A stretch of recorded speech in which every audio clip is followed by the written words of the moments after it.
Muna nga, ni anata di ta kalimod, nagpuyo na taron sa panahon sa katapusan. Ang sunod pangutana, sa inyo lang paminaw, unsa man ang labing gamhanang nasod ni ining panahon sa katapusan?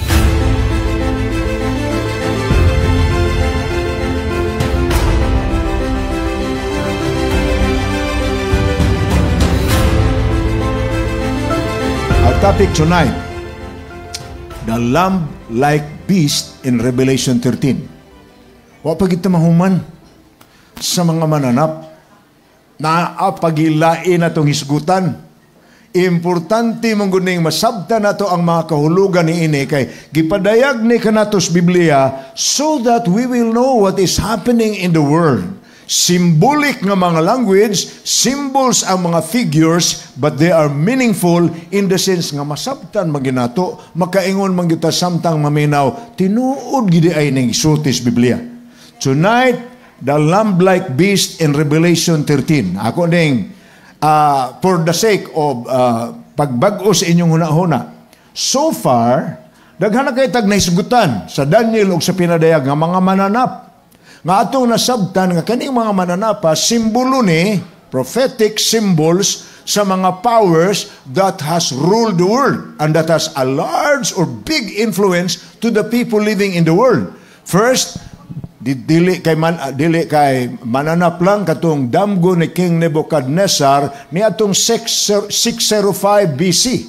Ang damgo nga nakakita siya dako kayong larawan nga lain-laing metal ang iyang lawas. Naay head of gold, naay breast and arms of silver, naay bronze nga hawak, naay paog bitiis nga puthaw, ug ang tiil ni ini nga yutang kulunon og puthaw nagsagol.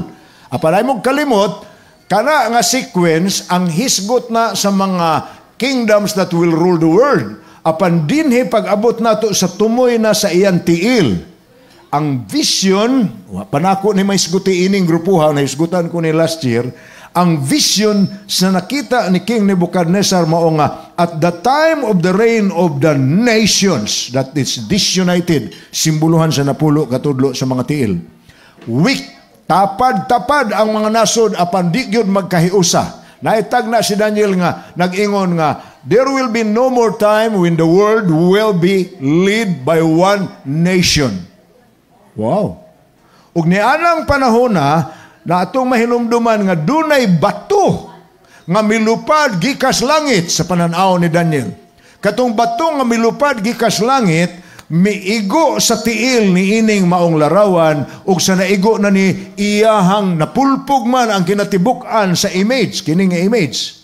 Napulpog ni. Pagkapulpog ni ini gigaling pagyud sa bato in the sense nga gihuyop sa hangin and there is no more memory of all the kingdoms that has arisen in this world. And what has become of that stone is, it has become a kingdom that has grown in our earth. And that is the kingdom of God. Ang simbolo da isa bato, ang coming ni Jesus ko. Kung inyo nang subayon nga istorya, usaray kahulugan. Nahumana ang kasaysayan sa mga nasod sa yuta, hapit na muabot ang gingharian sa Dios sa pagbalik ni Kristo kanang dugay na kainatong gipangadji sa atong Our Father. Memorize man nato ng Our Father, no? Tisingan ko no nato even og nagsima mo sa pagkaon. Our Father, let's memorize that together. Our Father who art in heaven, hallowed be thy name. Thy, o say sunod, thy kingdom come. Thy will be done on earth as it is in heaven. Give us this day our daily bread, and lead us not into temptation, but and forgive us our sins as we forgive our debtors, and lead us not into temptation, but deliver us from evil. But did you notice the phrase there? Thy kingdom come. Kanang thy kingdom come nga dugay na kay natong gipangadji, moabutay gid na. And that is the symbol of the stone that will crush all the images. Now, gi-reinforce na sa damgo ni Daniel sa Daniel chapter 7. When Daniel was shown the different kinds of animals representing kingdoms that will rule the world. the lion with wings, which was symbol of Babylon, just like the head of gold. The bear, which is symbol of Media and Persia. Taas ang iba ang iyang abaga, mubo ang iyang lubot. Og ang leopard beast nga naapoy pako. Apan dunay upat ka ulo. Atong nahimunuman mauna ang kingdom of Greece, which when Alexander the Great died, was taken over by his 4 generals, si Lysimachus, si Cassander, si Ptolemy, o si Seleucus. We missed the name the other night, the name of Seleucus. But after the 3rd kingdom, there rose a 4th kingdom. Nga di naka-describe si Daniel og unsa na. Kay matud pa niya, mapintas nga mananap. Di na man siya ka, kita og ingon ana sukan. Unya kanang mananapa, dunay napulo ka sungay. But we know already, nga kanayang napulo ka sungay, simbolo ining napulo ka mga tudlo pud sa tiil, kanayang napulo ka sungay, naibta nagtulo. Una, may milugwa nga gamayng sungay. Kanang gamayng sungay nga ning lugwa in place of the tree, nahimong dako kaayo nga sungay, og nahuman ang atong prophecy sa Daniel. Pero wa pa mahuman ang marcha sa mga mananap. Kay pag-abot nato sa Revelation 13, naa naman po yung description sa mananap, naagani sa Revelation 12. Gisgutan nato nga sa Revelation 13, may mananap. Nga ang kombinasyon ni ining mga mananap sa karaan sa Daniel 7, naa sa iya. Kay leopard-like siya, apan ang iyang dagway o ang iyang pinulungan, ang iyang baba murag leon, apan ang iyang tiil murag uso. Unya, ang iyang panit, leopardo. Combination da ini. Unya, kana ang aging harian, it is unique. Kay kini siya mga hari, ang iyang ruler diri, kana dili hari. Religio and political power, meaning religious leader, pero politically very influential. Naa siya napulo ka buok nga sungay, ang iyang 7 ka ulo, simbolo atong 7 nga naibot diri, na ining tuwas nga isa. Unya, ang simbolo ana, they are all kings. Kay may mga purong-purong man ang napulo ka sungay. Unya, kanang mananapa, diha manukad sa tubig. Wow!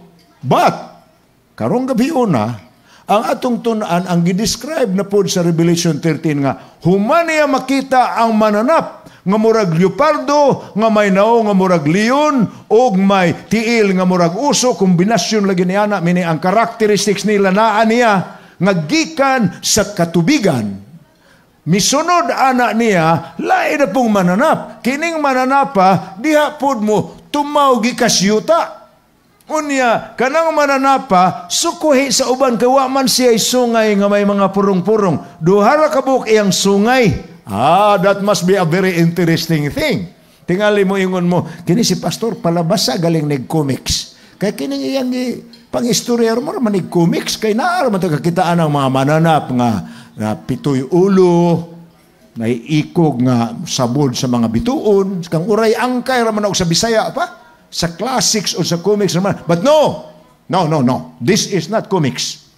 This is biblical prophecy.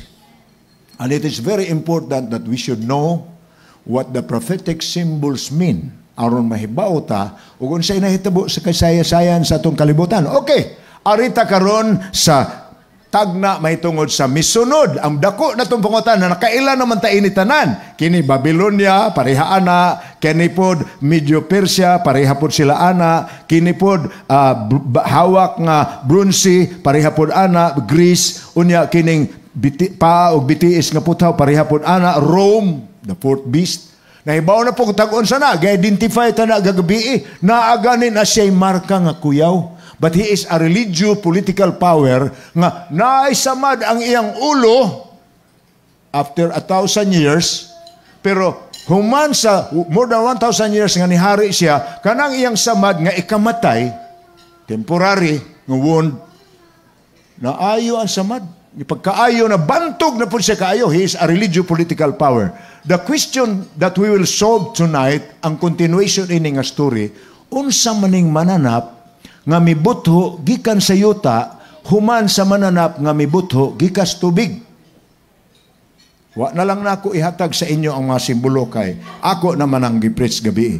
But tonight we will be studying this lamb like beast. Pinadayag 3:11. Og nakita ko ang laing mapintas nga mananap.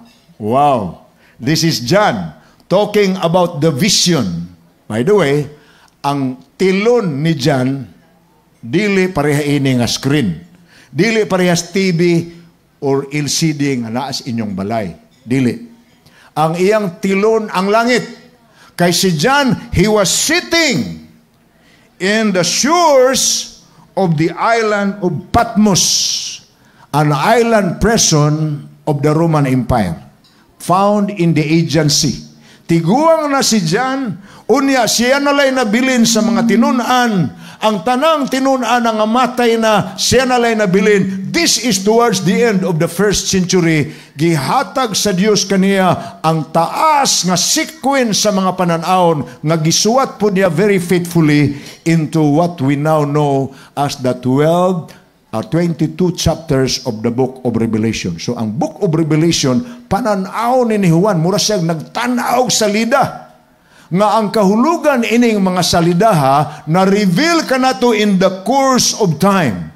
Sa nagdagan ang panahon, kay nahibawtang ang uban ining mga simboluha, natuman na kaniadto, ang uban nagakatuman karon ug ang uban matumanay pa sa ugma damlag. Because we are historicists.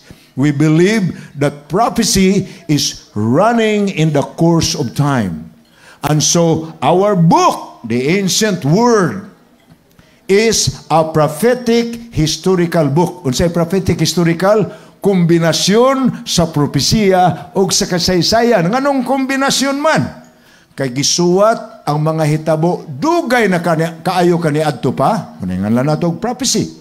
Apan, nasabta nato ang katumanan sa gisuwat kaniadto sa nanghitabo sa kasaysayan. Kay accurate and precise man yun. Muna, ang Biblia, the Ancient Word, is a prophetic historical book. Okay, let's now proceed with the study of the lamb-like beast. Ingon siya, nakita ko ang laing mapintas nga mananap nga migimaw gikan sa asa? Asa ning gimaw? Yuta. Contrast ni atong mananap nga leopard ang iyang itsura, naong siya og lion, tiil siya og bear, nga nase napu ka sungay nga may napu ka purong-purong. Kadtong mananapa gikan tus tubig, kini siya gikas yuta. Matod pa dire sa sumpay, kini siya may duha ka buok sungay. Ang iyang sungay daw nating karniro. Munang gingalan natin siya lamb-like beast. Og siya misuti samag dragon. Og ako ning basahon sa inyo, verse 11 man na. I'll read to you the rest. Verse 12 to 18. Paminawag yun ninyo pag-ayo, kay matuhog ninyong istorya, unya magsugod na mo kalot-kalot sa inyong ulo. Unsa bagin ng mga simboluha, pastor, ka mga meaningful ana-ana paminaon. Let's read the whole Revelation, rather the story of the lamb-like beast in Revelation 12, verses 11 to 18. Okay? Paminawan ninyo, akong basahon ha. Kaya na lang ko sa verse 12 magsugod. Human namang verse 11, naman diha. Ang 12 nag-ingon, ang tanang pagbulutan nga iya sa nahaunang mapintas nga mananap, katong dunay napulo kabuok, sungay nga napulo kapurong-purong. Ang tanang pagbulutan atong mananapa, gihimo niya, kinsa nga niya, kining lamb-like beast, gihimo niya sa atubangan sa nahauna.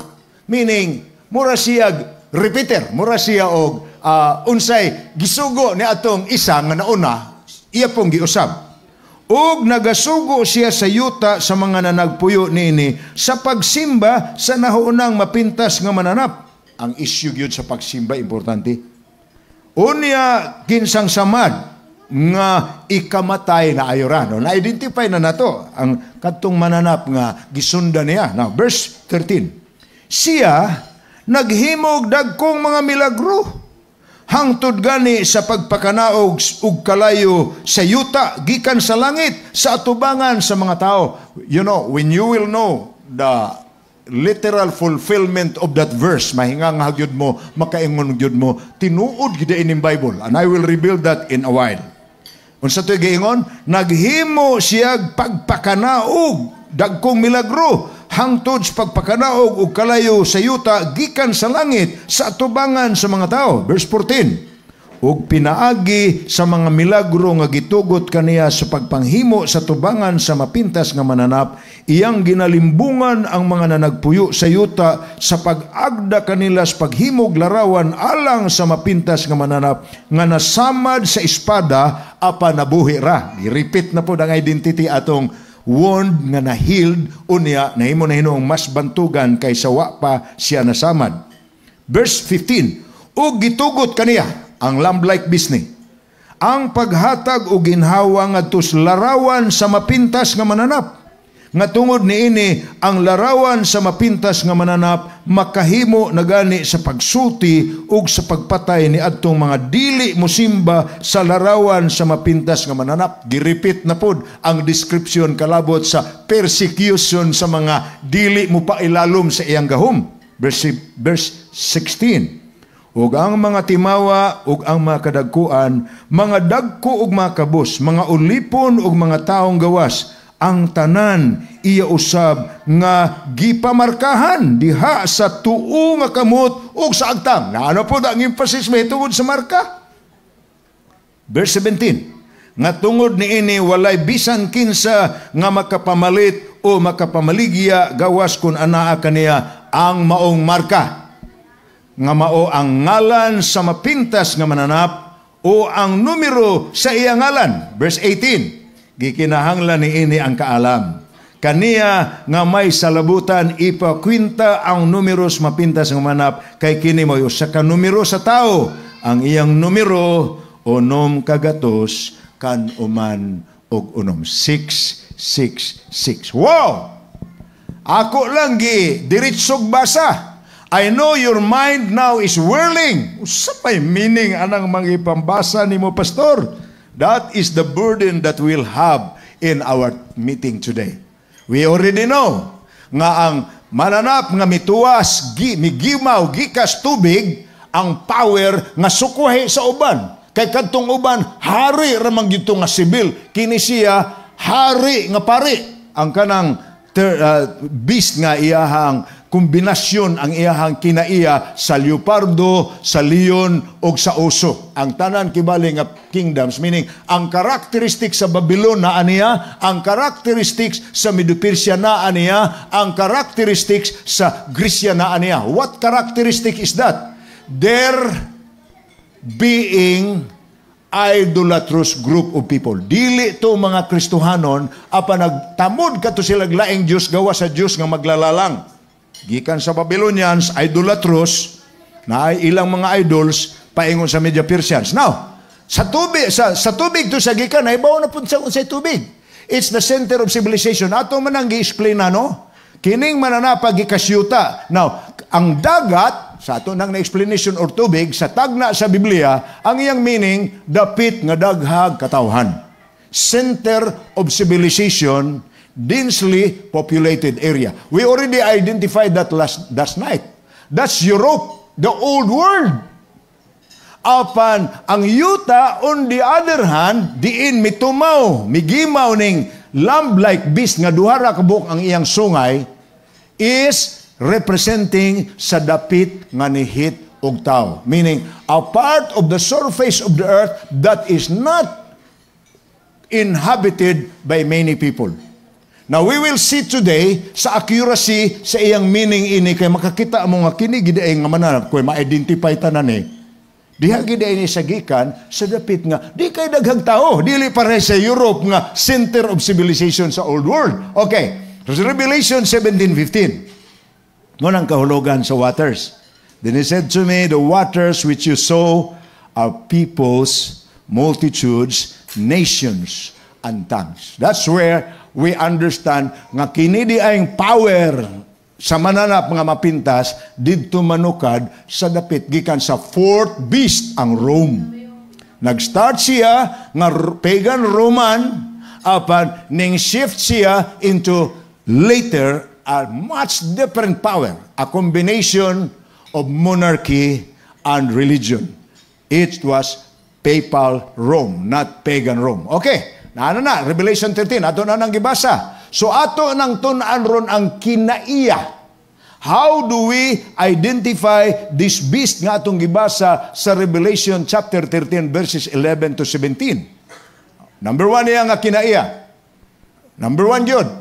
The beast represents a nation. Ato na po nang natunan. Naas Daniel, naas sa pinadayag, o sa ubang pasahe sa Bible nga naay mga mananap. In most cases, when you read about beast, they represent a nation.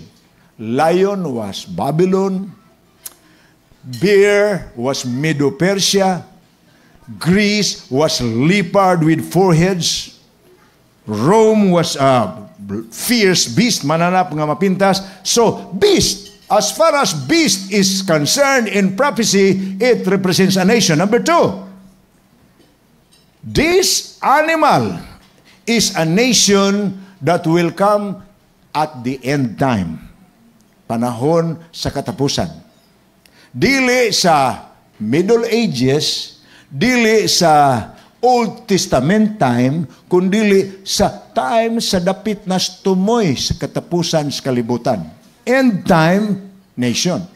Number 3, this will become the most powerful nation at the end time. Kining maong gahom, nagagikan kini siya nga gamay sab didto migimaw sa dapit nga wala kaayoy daghang tao sa yuta as prophesied, but it will emerge to be large and finally it will be a very respected power in the world today. Ang akong panguntana nga primero sa inyo mauni, ni ana bata nagpuyo sa panahon sa katapusan? Sa inyong hunahuna lang. Naanatas panahon sa katapusan, wa pa? Naanata. Time of the end nata. Ni anatas tumoy sa kasaysayan ining kalibutana. Hapit na matapos ning kalibutana. Unsay pagkatapos nini? Pagbalik sa Ginoo. Munang pagbalik sa Ginoo ginganlan nag the end of time. Ngano man, pagbalik sa Ginoo di na ta mag-ihap-ihap pag mga tuig. It will be eternity for the same. Muna nga, ni anata di ta kalimod nagpuyo na taron sa panahon sa katapusan.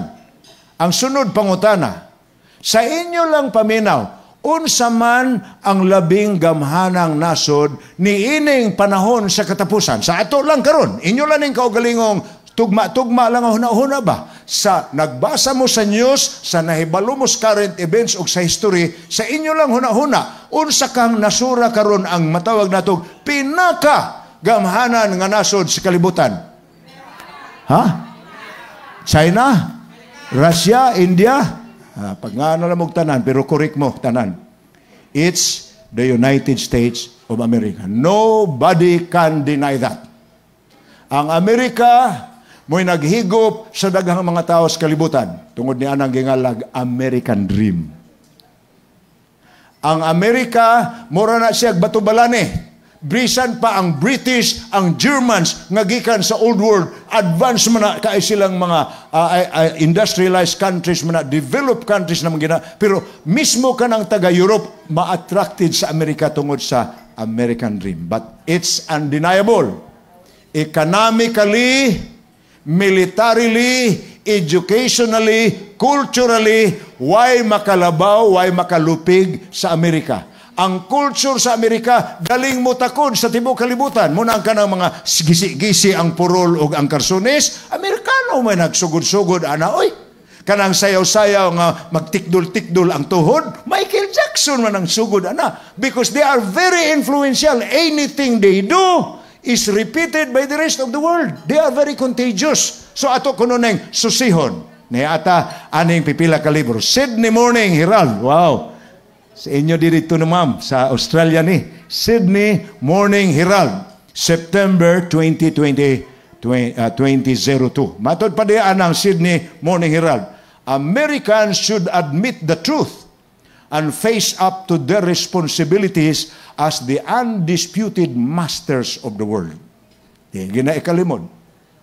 The fact is that no country has been as dominant culturally, economically, technologically, and militarily in the history of the world since the Roman Empire. Wa, pugilain yun nga makalabaw. Abin ninyo, it's amazing. China has more than 1 billion, 1.3 billion. Ning labaw naman sa iya ang India ron, na 1.4 naman ang India. Pero sa military force, wa gyud maalkanse ang Amerika. Siya pa gihapoy highest. Kamo ang uban ninyo nakakitaan ang mga entry sa social media, gipa-compare ang mga armaments, ang mga number of personnel. Ang Amerika, ang iyang population nini na mas 360 million. Kibali 1/4 ra siya sa population sa China. O sa teritoryo po sa yuta, pinakadako ang Russia. Kana mang tuluro nagtigi. Russia, China, Amerika. Pulos po na sila na ay allies. Nabay mga nasod nga mo simpatiya nila. Apan, tinuod giningiingon diri. Culturally, way butang ginahimos Amerika nga dili sundugon sa ubang tao. Mabuhok, masinina, kana masinina nga makarsunes nga gisi-gisi, tuyoong yung palit, aron nga gisiog, git ka na dito. Sayaw nga tiktol-tiktol ang tuhod. TikTok, ay pal. TikTok murag paminaw dili Amerikano pero America influence kay ang TikTok Chinese man nga culture pero Amerika ang nag-spread sa kalibutan. Technologically bisa pagbarato ang mga technology sa Japan, sa Germany, de gyud palupig ang Amerika. Militarily ni samot in the history of the world since the Roman Empire. Now, paminaw ni Japan Times na pod kato Sydney Herald man to ganina sa Australia. Japan Times na pod. Gingon sa Japan Times, the United States remains the world's only superpower. But as events in Iraq and Afghanistan have shown, there are real limits to what the only superpower can achieve. Wow, nindot nga pinulungan. So, in short, kung imong itandi ang Amerika karon, mura-mura ni og ang Rome kaniadto. If Rome was the most influential and most powerful nation in the ancient world, old world, ang United States mo'y pinaka-influential pod karon. Sa Rome kaniadto na amay gingalag Pax Romana. You know what that word is? Roman peace. Why did the word Roman peace appear in world history? Because prior to the reign of Rome, nations were quarreling with one another. Kingdoms were squabbling with one another, trying to grab power from each other.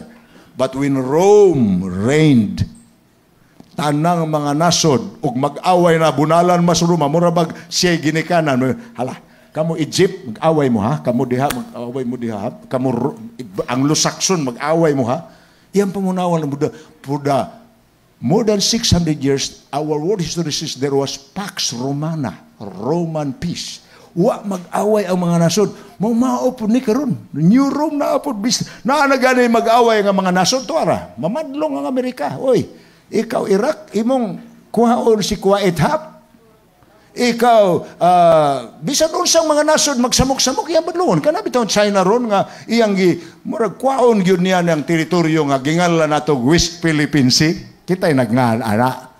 Pero ang China po'y panganlon, ana. Gingalan na nilag South China Sea. Ano man na? Lain-lain ba na? Dili. South China Sea, kay giambo sa China, amo na. Apan West Philippine Sea, kay matod pa si Pilipinas, sa korte, sa International Tribunal, kami nakadaog, kami tag-iya, ana. Muna nga, karon sa nga itong mga isda, sa may itong makayaan ang ilang kapig 200 ka mga Chinese Coast Guard, ni anang atong 3-4 kabuok nga Philippine Navy. Kagagmay anak. Nang gibilin pa dito kanag yung tayaon pa kay natpuan nas taya ang Sierra Madre. Nya mo na ilang gi sungag-sungagan ron. Katawanan ra ba yata? Nahimo kitang katawanan no na ingon ang mga Amerikano, oy Pilipino ay mo patunto sa Amerika. Ang Amerika gusto mo away sa China, kamoy gigamit na magpailad ba ta?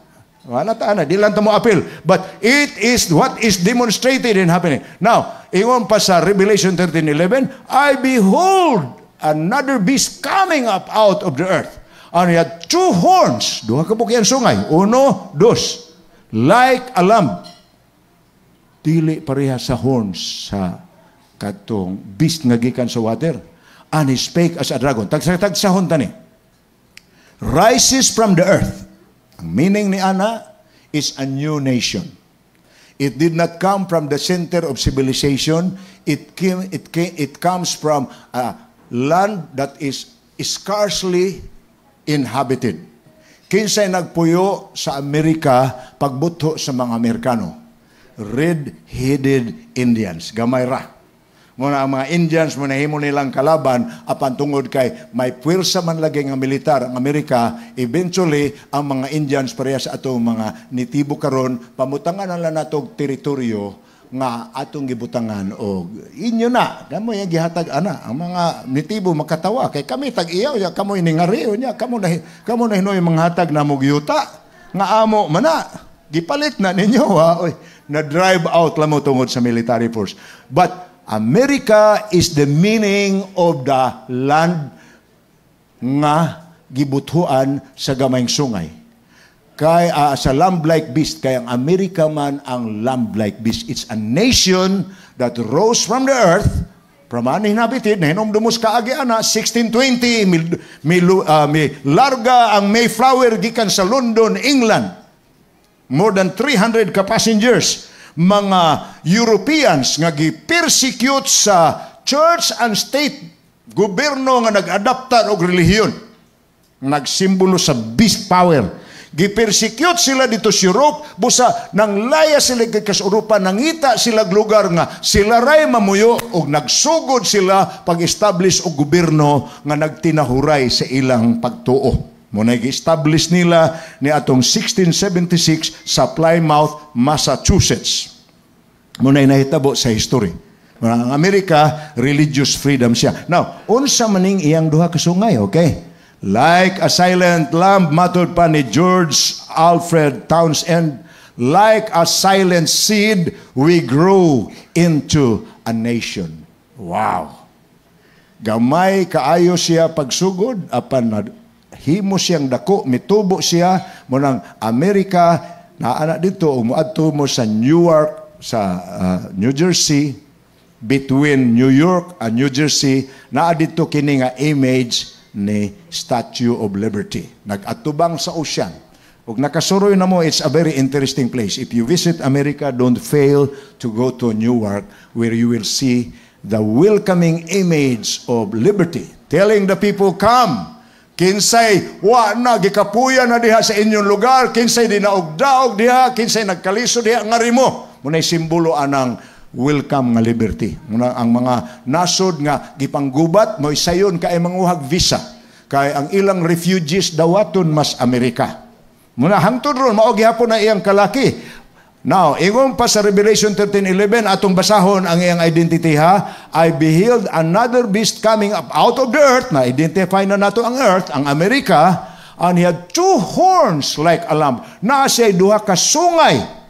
And he spake as a dragon. Mubalhin ta dihaon niya. Ang atong i-identify na pod karon kanang two horns like a lamb. Unsa man ang like a lamb? Meaning mura siya karniro kinaiya.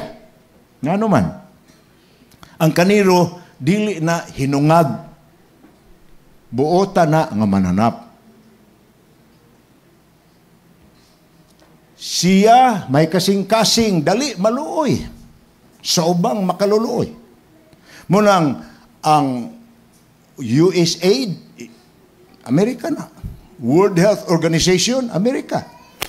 UN, United Nations, United Nations Organization, Amerika. Any organization nga dunay humanitarian work around the world, Amerika na. Diha marsugod sa iya. Nga naman, kay naa siya'y kasing-kasing sa karniro. Lamb-like siya. Lamb-like karniro. Not a beast of prey. Dili sila palaaway. Pero karon usab na ang ilang tanaw kay matud pa nila kini si Trump, delikado ni. Kay makig-away naman.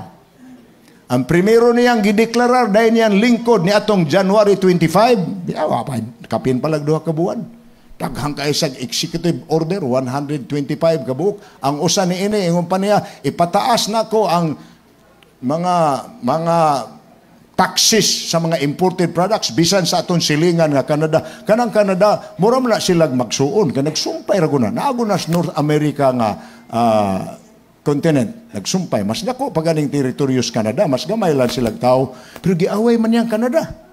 Giaway niya Canada.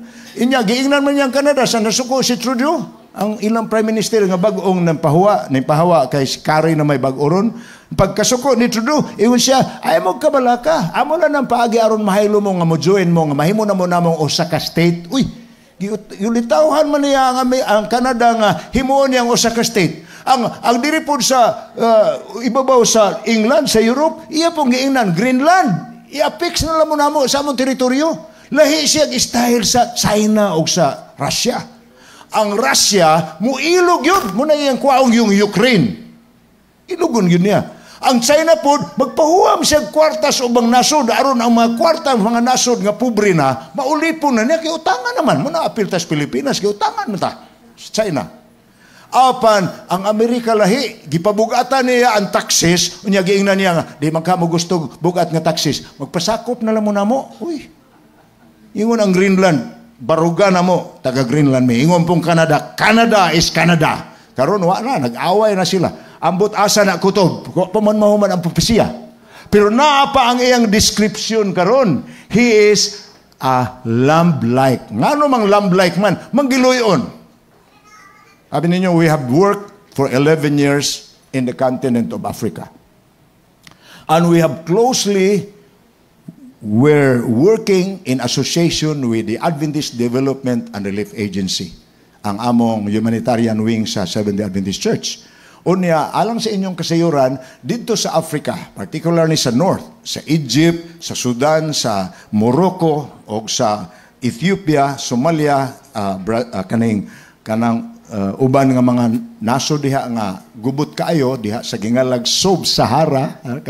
Kamo nga pahiyaw no mo Sub-Sahara, no? Katawa ko pagkaibong issue ng Sub-Sahara. Kaya ang nagsulti na kaingon ko, this is a different kind of ignorance. The man who said it did not fully know what he meant or did not fully understand what he said. Well, I respect Hidarian. He is a political analyst. He is a professor in UP. But when he criticized Mindanao compared to Sub-Sahara, nakapahiyom ko. Because we have lived in Sub-Sahara for 11 years. Well, anyway, din lang tadiha. Beast of Prey, nga naman, ang usas pinakadako niya nga wing kanang gingalag World Food Program, World Health Organization, USAID, muna'y tighatag og pagkaon, tigdaag mga tambal, tigdaag og mga relief goods, tigtabang sa mga nasod nga gidaog-daog, muna'y trabaho sa Amerika. Manggiluyon siya mo ng lamb-like ang iyang karakteristik. Number 2, bata pa siya nga naso, di pa siya dugay kaayo. Bago pa siya itandi sa Old World, itandi sa Britain, itandi sa Spain, itandi sa Portugal, itandi sa France, itandi sa Germany. Pagka layo ra kayo, Old World, pumantubo bitaw ng gingalang Amerika o New World. Why? Because it's powerful, but the influence was the same with the Old World. It has spread around the world, and its influence is felt in the nations around the world. Number 3 is a nation characterized by freedom, innocence, gentleness, energy. Nanubra ra gyud pod nga freedom. Kaya unsay gustos tao, mahimo man niya.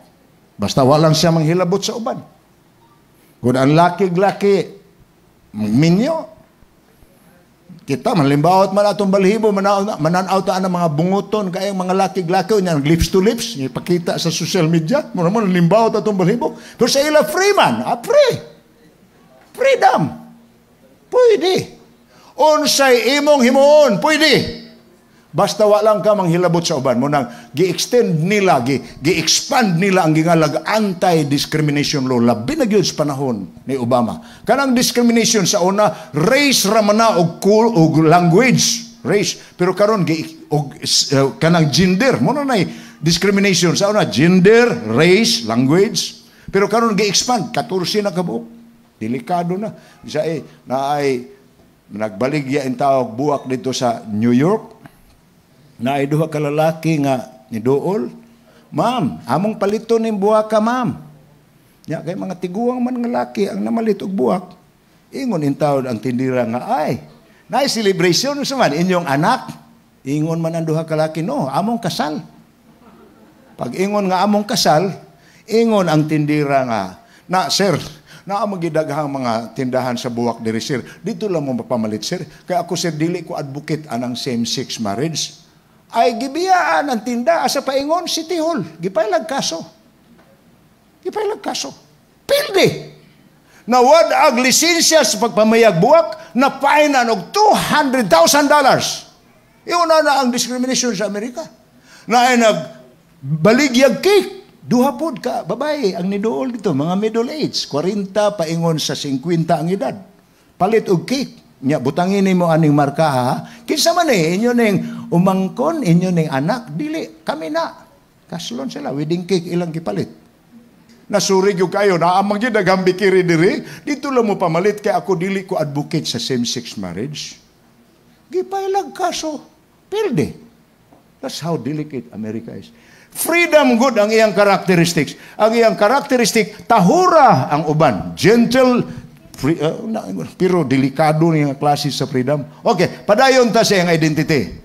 It is one of the major characteristics of this lamb-like beast. Number D. It's a Christian nation. Wow! So kad sa sinugdan, Christian yun siya. Ang red-headed Indians, animist na pareha sa atong mga Pilipinong naabtan ni Magellan. Di man sila animist, Muslims man sila. Pero sa India, animist, sa Amerika, animist yun ang red-headed Indian.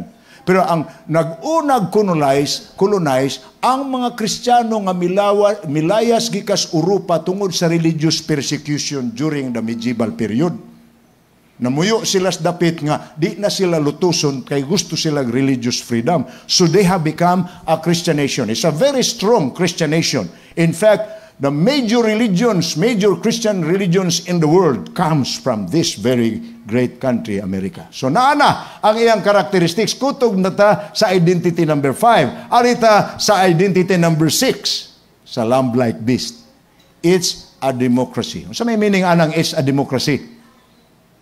Ang uban nga mga kingdoms prior sa iya, pulos monarchy. Ano say monarchy? Hari ang ilang pangulo. Kingdom ang ngan sa ilang nasod. Apan sa siyana ang labaw sa kalibutan, dili na hari ang iyang pangulo. Presidente na. Unya ang iyang teritoryo, di na kingdom.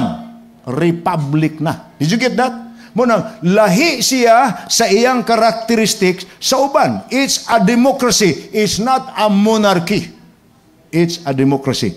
Corona ang naa sa previous nga kingdoms, ang iya sungay, duha ka buok. Unsa man iyang sungay? Ang corona nagsimbolo nga mga hari ang pangulo, apan ang iya sungay nga duha ka buok. Unsa may kahulugan sa iyang sungay nga duha ka buok? Well, ang sungay nga duha ka buok, simbolo nga naa siya panggobyerno nga nagbuwag yod ang pangagamhanan ug ang simbahan. Gingalan ta na sa English og separation of church and state. Naana sa First Amendment of the American Constitution. Unsa man na nga balaod? Nag-ingon kana nga balaod, walay balaod nga himuon kining gobyernoha kalabot sa pag-establisar og relihiyon or paggukod og mga relihiyosong pundok. Wala. Gisundog tana sa Pilipinas. Sa Pilipinas, doon na po tayo ingon ana nga naapod ta ana nga part sa atong konstitusyon. We have separation of church and state. Ang pangagamhanan sa gobyerno, mga politika, dili manghilabot sa kalihukan sa simbahan. Dili mo gasto ang gobyerno og kwarta para sa kalihukang relihiyoso. Mutong panahon sa pagka-presidente pa ni Digong, kanang naa na intawon ron sa Hague, sa Netherlands. Ingon ang church, Senior President, mag-celebrate man tag 500 years sa atong Christianity karong 2021. Kay 1521 ba yata na Christianize? Yung mo? At 1521, kantang yoyoy, the Philippines was discovered by Magellan. Ang tumoy-tumoy sa kantang yoyoy, although dili man ginamoy accurate nga history, kay yaga-yaga naman na lang kan yoyoy, kanang chorus sa iyang kanta, to Christianize them, everyone. Uy, kanindot po, na-Christianize ang Philippines, 1521. Pag 2021, ingon ang church, Senior President, mag-celebrate sa atong 500 years anniversary sa Christianity in the Philippines.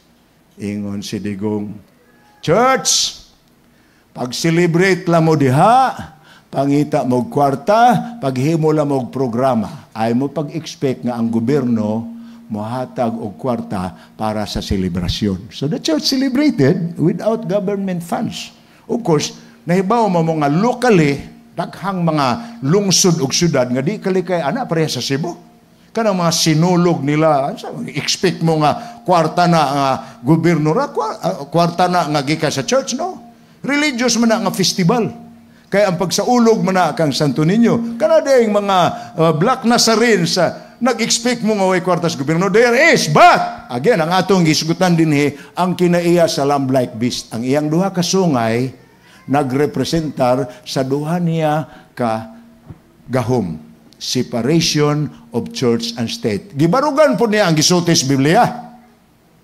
Render therefore to Caesar that which are Caesar's, and give to God that which is God's. Ang ubang tao nag-ingon nga ang pasabot ana pastor mubuhis man ta sa gobyerno. Muhalad ikapulo po ta simbahan. Oh no. That's not just the meaning. It pertains to all things related to church and religion. Separate gina siya.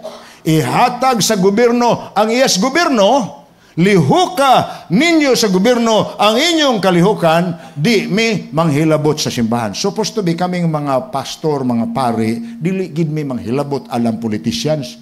Pero ang uban gud mo justify mas ilang kaugalingon. Naamang gud kuno sa root sa moral fiber, moral root sa mga tao, ang trabaho sa mga pastor o sa mga pari. Kay kami manggod kuno'y nagtudlo sa mga pamatasan. Correct po, ma-justify po. And by the way, ako karon member ko sa Provincial Council sa Misamis Oriental Moral Values Reorientation Program. It's the program of the present governor there. O naghimo siya murag board or council among the leaders of the province. O usakos gipilit niya, 7 kabuok nga members. Some members are the Roman Catholics and some Protestants and of course the other religious organizations existing. But we are trying to be very careful and we are very frank. Pagsugod sa among primerong meeting, amo yung gipasabot. Dili butangag kolor sa politika kini nga organisasyon. Organisasyon ni sa mga religious leaders nga mutuglo ragyod og moral values sa mga empleyados gobyerno gikas kapitulyo paingon sa purok ug sa barangay. And that's exactly what we are doing now. Gahimo mig education, moral education sa lain-laing sangas gobyerno dito sa Misamis Oriental. So, ana ang akong gimin, ang duha ka sungay nagsimbolo sa separation of church and state. But number 7, it will eventually lead and control the world. Nagani ko'y gibasa kaganina sa verse 13, sa Romans 13 verse 13, kahinomdom mo. Ang akong gibasa sa inyo, tulokibon sa nga pinulungan. Kay murag di pa kasabot si Juan ug sa iyang gisuwat lang niya kay mo may nakita niya sa pananaon. Apan ingon pa ni Juan sa nakita niya sa pananaon. Basahon ha. Revelation 13 verse 13. Siya nagahimog dagkong mga milagro hangtod gani sa pagpakanaog ug kalayo sa yuta gikan sa langit sa atubangan sa mga tao. You know what is the literal fulfillment of that statement? Ang Amerika mo'y nagpasiugda sa pagbuhat sa nuclear bombs. Kalayo gikan sa langit sa mata sa mga tao. Duhara ka buok, 20 megaton atomic bombs. Ang iyang gihulog sa duha ka syudad sa Hapon, Hiroshima ug Nagasaki. Nga mipatay og kapin sa 500,000 ka mga tao og mipatag sa mga syudad lakip ang mga tag-as nga building miplat niini. Unsa to? Sa Bible naghimo siya dagkong milagro pinaagis pagpadalag kalayo gikan sa langit sa mata sa mga tao. Literal fulfillment. Di ta kaingon nga gipahaom-haom naman lana sa mga preacher. No. Is a literal fulfillment of what America has done. America is the initiator of the nuclear bombs. Nagkagmay ra kayo ng ilang imiskla-miskla diha. Pag miskla nila ana, ilang ihulog dito, agoy, buto na, dagko na kayo. Karong buildings lang mga bungkag. Kalayo gikan sa langit. Okay, atong basahon ning gikan ni ining ABC News, November 6, 2000. As the last military and economic superpower, America's policies and leadership are begrudgingly seen as setting the world agenda. Di gina true or false? True gina.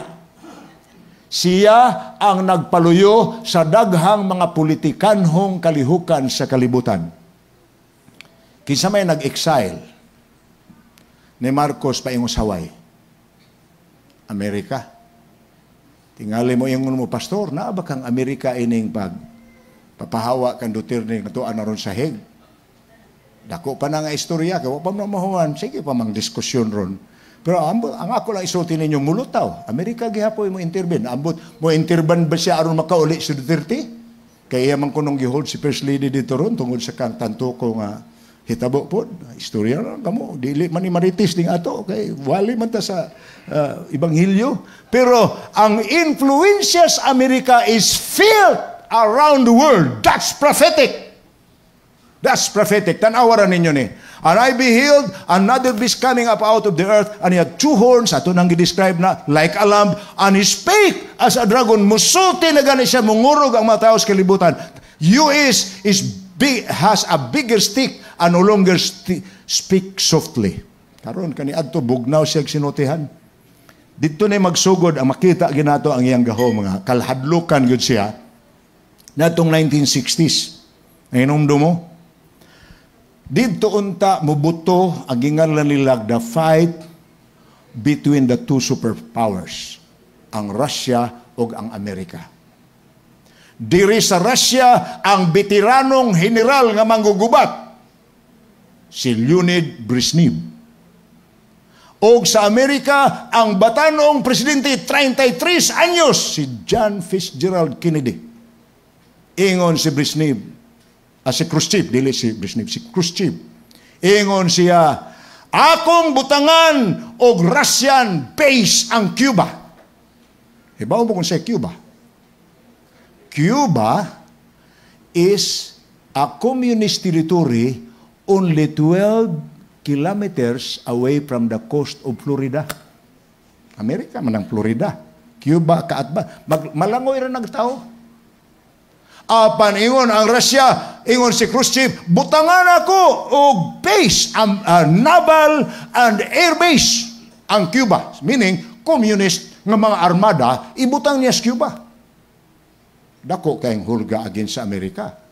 Kay dili naman maglinibo ka milyas ang daganon sa ilang missile kung magbinumbahay na. Pislitrag buton, 15 kilometros to ang missile sa Russia sa Amerika. 12 kilometros ra ang uwang sa dagat, Florida o Cuba. Apano siya gihimo ni Kennedy, patanon nga presidente? Igo lang siya miguhanit sa microphone. Atubang sa TV, atubang sa mga newscaster sa radyo, sa newspaper o sa TV, og maingon pagsulti, sulayin ninyo patabok ang inyong mga barko ug aeroplano nga ri. Pulpugo na mo na diya sa kadagatan. Pabalikan na ninyo paulihan, nanaga na ang mga barko. Paingon sa Cuba gikas Russia, naanas dagat. Pag ingon ni Kennedy, pabalika! Ay, grabe ang order ni Khrushchev. Tuyok mo, tuyok, balik. Kita mo tingog sa Amerika. Kuya, karong bago ang boton, sana po'y mahitabo. Kay grabe man po ng tingog ni Trump. Delikado po niya sinugtiyon diyan. On sa gisutis Bible, he spake as a dragon. He has horns like a lamb. So kombinasyon ni siya sa karnero o sa dragon. Kuyaw ni nga kinaiyan ng nasura. Okay, padayon ta. False prophet po ang tawag ini niya. Anong false prophet man? He speaks as a dragon. So ang iyang karakteristik sumala sa Bible. Now, ni ay pasidaan sa ato nga importante kaayo in the religious realm. Mabasa ni nato sa musunod nga mga teksto. Pinadayag 13:12. Ang tanang pagbulutan nga iya sa nahaunang mapintas nga mananap. Kinsa may nahauna? Ito. Ang tanang pagbulutan sa nahaunang mapintas nga mananap. Gihimo niya diha sa tubangan sa nahauna. Og nagsugo siya sa yuta og sa mga nagpuyo nini sa pagsimba sa nahaunang mapintas nga mananap. Ang issue di gihapon sa pagsimba in the last. Nga naman, ang prophecy sa Bible, ang lamb-like beast, murag wa siya labot, kay lahi man siya, pero siya ang mupadako sa kalihukan sa first beast. Ako lamang sultihan. Anticipation naana ni sa mga writings, but it is one of the meanings of the biblical prophecy. The issue is the issue of church worship. Church worship. Kinsamay imong simbahon. Ang Revelation chapter 14, nag-ingon, simbahan ninyo siya nga nagbuhat sa langit, sa yuta, o sa mga katubigan. Muna'y Revelation, chapter 14, the first angel's message. O ang chapter 14, verse 9 to 11, nag-ingon, bisan kinsa nga musimba sa mananap nga mapintas ug mudawat sa iyang marka, makadawat sa bino sa kapungot sa Dios. The final issue in the last days is the issue of who are we going to worship. The worship of the Creator God, which brings us to the Sabbath. Because the Sabbath is the reason nga nung siya ray simbahon. Kaya siya may maglalalang. Siya po'y manluluwas. Iya manggutas Ginoo sa duha kadagko kayong paagi. Siya'y nagmugna na to. We are His by creation. Number 2, siya'y nagluwas na to. We are His by redemption. Kanan duha, muna na hinungdan nga niingon siya, thou shalt have no other gods before me. Una nag-ingon po siya, na ako'y silyo nga iwali sa tibuok kalibutan sa di pamuhiyab-tabo ang dagkong katalagman. Revelation chapter 7 verses 1 to 3. Nga di pamuabot ang dagkong katalagman hangtod ang tanang anak sa Dios masilyuhan sa ilang agtang. Pero naapoy warning, ayaw mo pagdawat sa marka sa mananap nga mapinta sa inyong kamot o sa inyong agtang kay kamo makadawat sa bino sa kapungot sa Dios. The final conflict, brethren, is the conflict regarding worship. And ug ato ning tagaan og cover pa ang title sa libro anang worship, it is the conflict between Sabbath and Sunday. The Bible teaches us to remember God, the Creator, worship Him on the Sabbath. But the church told us, the beast told us, worship the one we have worshipped from the olden times in old pagan empire during the first day of the week, the sun god. Mga igsoon, the Sabbath will eventually be centering on Sabbath and Sunday. And I want to tell you, sa prophecy, ang mupadako sa ginganlan nato, anticipated nato nga Sandilo, International Sandilo, will be United States of America. It is a baby doctrine of the beast that controls the governments and has in his hands the respect of government leaders around the world. It's a very little territory in the world, but is considered a state in itself. Kana nga balaod gikan dito ang pagsimbag Domingo, eventually it will be imposed. And the one that will impose that is no other than the lamb-like beast. Brethren, akong i-end ang akong presentation karong gabi. I will rest the case, think of it, as I have mentioned to you in the previous night, I will mention to you again. I know for some of you, some of these truths are heavy, bago, bugat. But we have to preach this because this is God's mandate. This is Revelation 14, chapter 6 to 12. The three angels' message, the last warning message. The message that should be preached to all the world before Jesus will come. Why? After the preaching of the three angels' message, Jesus will be coming. Revelation chapter 14, verses 14 to 16. And he calls that the harvest time, ang pag-ani sa iyang gipang sabwag nga binhi sa kamatuoran dinis kalibutan. O eventually, bisang pagdaghag kalaban ang kamatuoran, truth will stand up triumphant. Because our series from the Bible is Truth Triumphant, ang kadaugan sa kamatuoran.